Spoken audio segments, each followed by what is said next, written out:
புளியங்க அவ புடவ கட்டுன வெள்ளரிக்கா புளிப்பா புளியங்க அவ புடவ கட்டுன வெள்ளரிக்கா பார்த்தா பாவக்காயிலம் பருவத்தில கொசாக்கா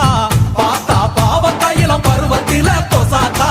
சோக்கா நடக்கும் போது சுத்த வேணும் பூசணிக்கா ஆத்தா கண்டெடுத்த அழகான ஜாதிக்கா புளிப்பா புளியங்க அவ புடவ கட்டுன வெள்ளரிக்கா புளிப்பா புளியங்க அவ புடவ கட்டுன வெள்ளரிக்கா